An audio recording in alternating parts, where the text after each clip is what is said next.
Donc il n'est pas normal. Et Souma, comme d'autres, régulièrement, il y a 8 ou 10 fonctionnaires de DPE qui ont été nommés DPE. Tous les autres ont rejoint leur propre, sauf lui. Et ensuite, il n'était pas à la négociation. Et il sort, il va contre son syndicat qui l'a suspendu. Alors, si quelqu'un qui est suspendu se met à aller contre, il se met dans l'illégalité. Et au moment où la Guinée avance, non seulement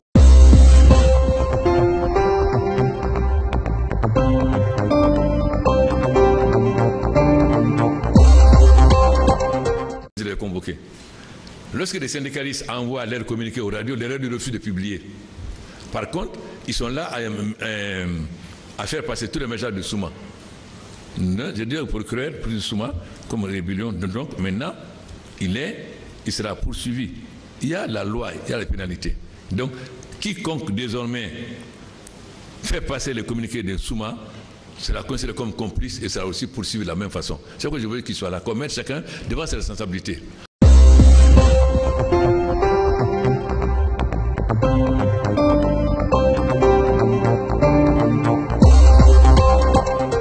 Il y a bien avant cela, le ministre de l'enseignement préuniversitaire, avec votre concours, il y a eu 5 syndicalistes qui ont eu des postes de nomination à des postes de responsabilité, notamment comme DPE.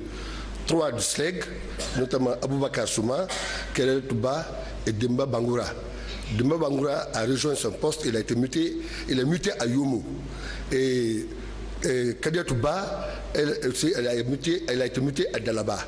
Aboubakar Souma, lui, il a été muté à Dingrai. Comme le ministre vient de le dire.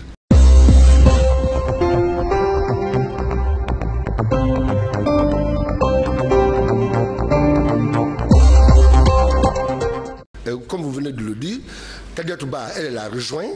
Après, elle est revenue. Demba Bangoura étant à Yomo, lui, il a rejoint.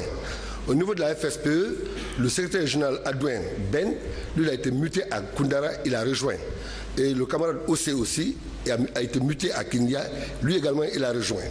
Donc, quand la négociation a été entamée au mois de septembre, nous étions tous dans la salle avec 4 ministres. Le ministre du Budget, le ministre de l'Enseignement technique et de l'Emploi et du Travail, le ministre de la Fonction publique et le ministre de l'Éducation, avec le mouvement syndical et le patronat.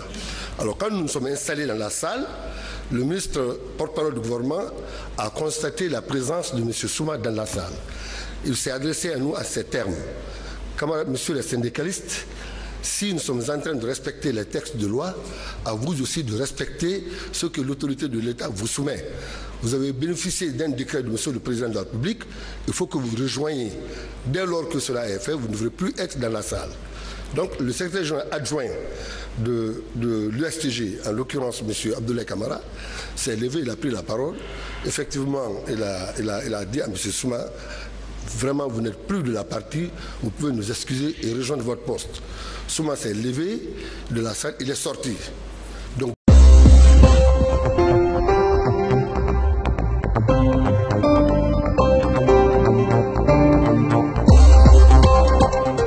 depuis qu'il est sorti, c'est là où il a commencé à mettre le feu à la poudre. Il a commencé à faire des appels de gauche à droite et franchement, on n'avait pas compris. Mais qu'à cela... Monsieur le Président, hier je vous ai dit, Souma était non frustré.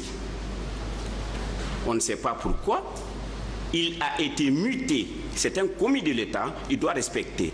Et j'ai dit devant les ministres et devant les membres de la Commission nationale de négociation que Souma doit aller, il doit rejoindre son poste parce que c'est un commis de l'État, sinon il démissionne.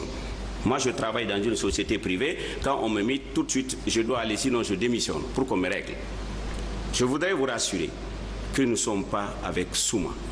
Mais compte tenu du contexte qui prévaut, Monsieur le Président, nous avons décidé de faire le profil bas dans l'intérêt supérieur de la nation. Et nous vous demandons, Monsieur le Président, nous vous prions de nous regarder en tant que fils, de tenir un discours d'apaisement, un discours d'un bon père de famille africain. Aujourd'hui, le terrain est miné. Ne regardez plus les textes de loi, mais regardons ensemble le contexte et regardons notre beau pays, la Guinée. Je voulais vous demander humblement, c'est une prière que le mouvement syndical guinéen lance aux parents d'élèves, de ne pas accepter à Madame la Présidente de Fegui Paye, de ne pas accepter de sortir le lundi avec les enfants. Nous sommes en négociation... Je n'ai pas compris. Pardon? Je n'ai pas compris ce passage.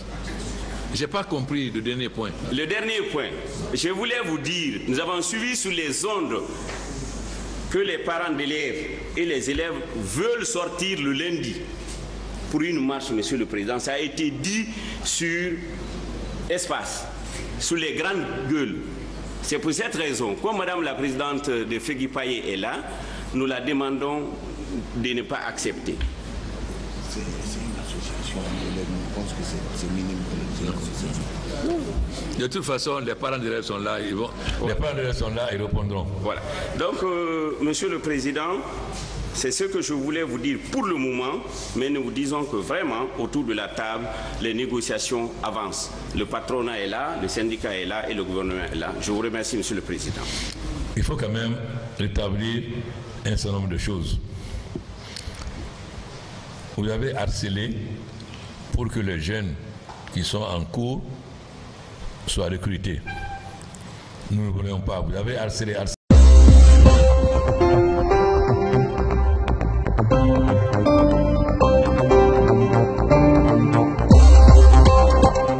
Que par l'argent.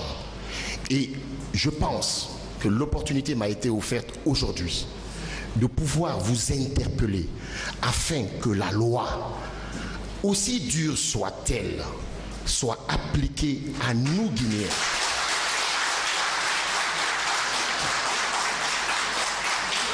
Vous savez, Monsieur le Président, lorsque j'ai vu sur Internet des journalistes, des artistes, des footballeurs faire le buzz, parce que c'est ça faire le buzz, et c'est ce que mon fils me disait, en parlant de la traite, des problèmes qu'il y a actuellement. Mais ce sont des problèmes qui sont sus depuis 5 ans, 10 ans, 15 ans, 20 ans. En Mauritanie, le noir est toujours, dans beaucoup de cas, considéré encore comme esclave.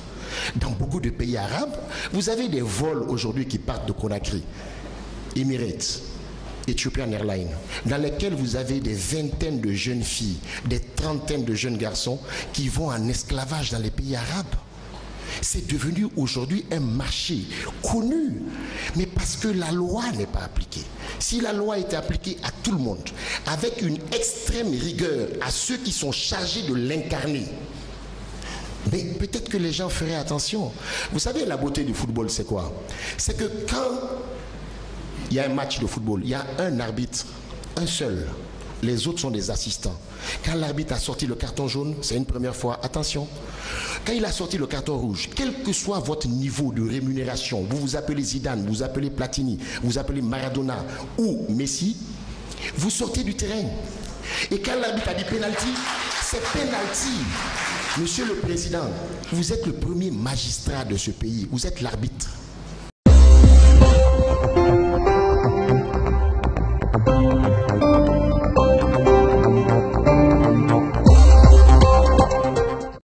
Concernant la Guinée, vous devez savoir que c'est une grève sauvage.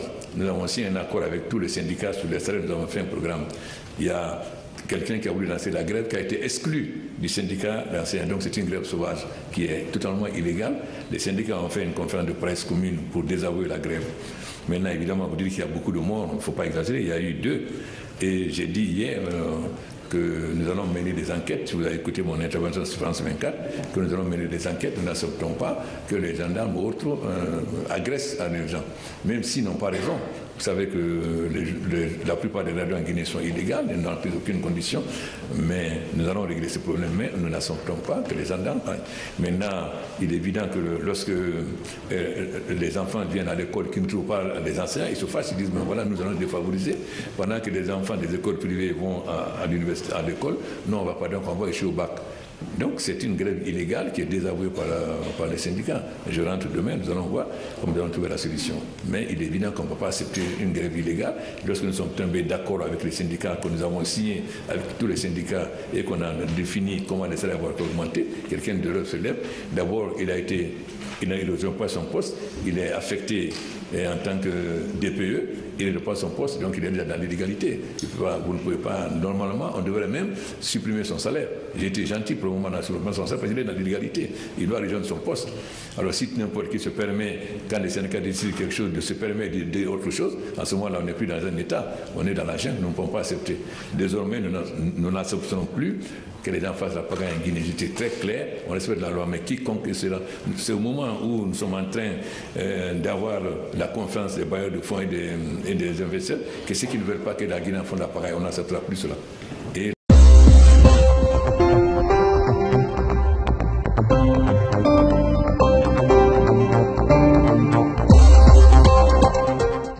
ni lui, ni le gouvernement dans les affaires syndicales. En même temps, il a rappelé la nécessité de respecter les règles et les lois de la République. Moi, je ne suis contre personne. Je suis président de la République. Quand j'ai été du syndicat, je suis là grâce à vous aussi parce que c'est les forces vives et que nous allons gouverner ensemble. Il n'est pas question que certains soient là, revendiquer moi à la charbon, nous allons gouverner ensemble. À chaque moment, on se voit dire voilà la situation, ce qu'on peut faire. Je n'ai pas changé. Et j'ai souhaité vous écouter. Je vous remercie beaucoup d'avoir pris tout le temps. Même si vous avez mis 2 heures, je vous ai écouté. Parce qu'en tant qu'enseignant, je suis patient. Parce qu'il fallait que je comprenne exactement ce qui se passe. Et je pense que quand vous discuterez, vous verrez qu'il y a beaucoup de choses que vous avez dit.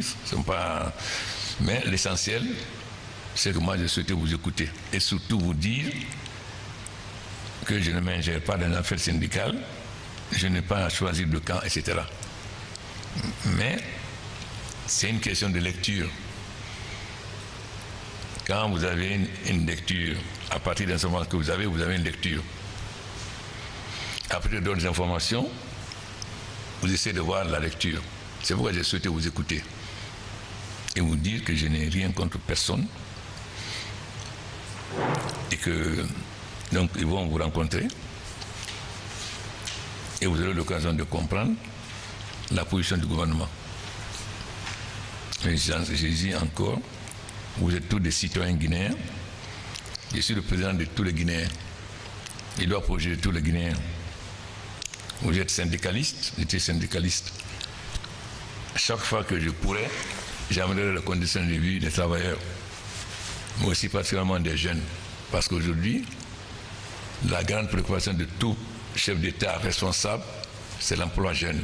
Soucieux de trouver une solution à cette crise, le président de la République a mis sur pied un comité présidé par le médiateur de la République, un comité qui a pour mission de tout faire pour trouver rapidement une solution qui permet aux élèves de retrouver les salles de classe.